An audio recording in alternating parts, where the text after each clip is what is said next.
بسم اللہ الرحمن الرحیم۔ جسٹس اعجاز الاحسن نے بھی استعفیٰ دے دیا ہے اور ان کے استعفے کے پیچھے کیا وجوہات ہیں وہ جاننے کی کوشش کرتے ہیں۔ حالانکہ جہاں تک جسٹس مظہر علی اکبر نقوی نے استعفیٰ دیا ہے تو ان کے استعفے کی کچھ وجوہات ہیں کہ چونکہ جسٹس مظہر علی اکبر نقوی کا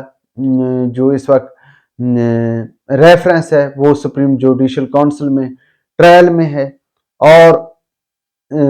جسٹس مظہر علی اکبر نقوی کو شوکاز نوٹس بھی جاری کیے گئے ہیں۔ انہوں نے جو ہے ان نوٹسز کا جواب بھی دیا اور جو ان پر الزامات لگائے گئے ہیں انہوں نے ان الزامات کو بے بنیاد بھی قرار دیا ہے۔ اور اس کے ساتھ ساتھ جسٹس مظہر علی اکبر نقوی نے سپریم جوڈیشل کونسل کو سپریم کورٹ میں چیلنج بھی کر رکھا تھا،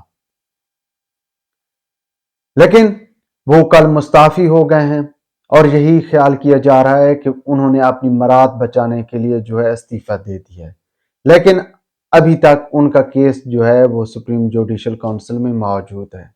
لیکن یہ اچانک جسٹس اعجاز الاحسن کو کیا ہو گیا ہے کہ یہ مستعفی ہو گئے ہیں؟ حالانکہ اس حوالے سے جو سیاسی جماعتیں ہیں سوائے تحریک انصاف کے سارے بغلیں بجا رہے ہیں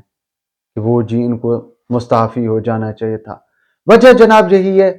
کہ جسٹس اعجاز الاحسن کا جو کردار رہا ہے خاص کر پاناما کے حوالے سے، اس حوالے سے نون لیگ جسٹس اعجاز الاحسن سے اختلاف رکھتی آئی ہے اور ہمارے ہاں عموماً یہی تاثر ہے کہ جب بھی کوئی جج آپ کے خلاف فیصلہ دے تو وہ جو ہے آپ کے لیے ناقابل برداشت ہو جاتا ہے۔ خیر، جسٹس اعجاز الاحسن نے آج استعفیٰ دے دیا ہے اور ان کے استعفے کو لے کر ایک بہت بڑا سوال ہے کہ آخر کیا وجہ بنی ہے کہ یہ مستعفی ہو گئے۔ جناب سب سے پہلی بات تو یہ ہے کہ جسٹس مظہر علی اکبر نقوی یا جسٹس اعجاز الاحسن یا دیگر ایک ہم خیال ججز کا گروپ جن کا جھکاؤ تحریک انصاف کی طرف رہا ہے اور ان کا موجودہ جو اسٹیبلشمنٹ ہے یا پی ڈی ایم کی جو سابقہ گورنمنٹ رہی ہے، ان کے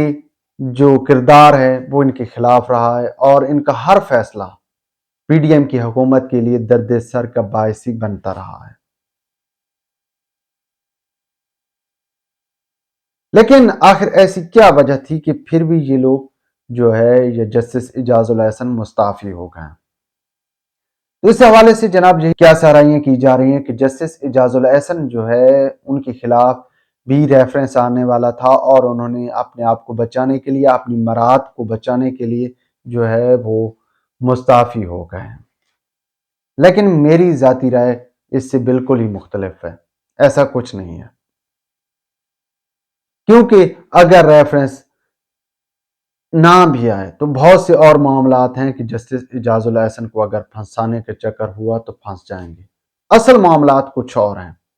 اصل معاملات کی طرف بات کرتے ہیں تو جناب جسٹس اعجاز الاحسن کے جیسا کہ میں نے ابھی کہا ہے کہ ان کا کردار اسٹیبلشمنٹ کے خلاف رہا ہے، جیسا کہ ملٹری کورٹ میں سویلین کے ٹرائل کے خلاف جو ہے انہوں نے فیصلہ دیا تھا۔ خیر،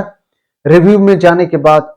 سپریم کورٹ نے اپنے فیصلے کو جو ہے وہ کالا دم قرار دے دیا اور ملٹری کورٹ میں سویلین کے ٹرائل کے حق میں فیصلہ دے دیا۔ اس کے ساتھ ساتھ جناب جو اس وقت حالات بن رہے ہیں اور خاص کر بہت زیادہ زور لگایا جا رہا ہے کہ ہر صورت نون لیگ کو اقتدار میں پہنچانا ہے، حالانکہ جو زمینی حقائق ہیں وہ خاصے مختلف ہیں اور صورتحال یہ ہے کہ نون لیگ کے اندر معاملات کافی زیادہ ڈسٹرب ہیں، خاص کر ٹکٹوں کے معاملے کو لے کر۔ اس کے علاوہ اور بھی بہت سے مسائل ہیں، لیکن ٹکٹوں کے معاملے کو لے کر جو ہے نون لیگ اس میں بہت زیادہ اس وقت معاملات خراب نظر آ رہے ہیں، کیونکہ بھائی جہاں پر سیٹ ایڈجسٹمنٹ کی جا رہی ہے وہاں پر نون لیگ کے جو سابقہ لوگ تھے یا جو موجود ہیں وہ تو اختلاف رکھ رہے ہیں اور کہہ رہے ہیں کہ وہ الیکشن لڑیں گے، لیکن کیا ہے کہ ہر صورت نواز شریف کو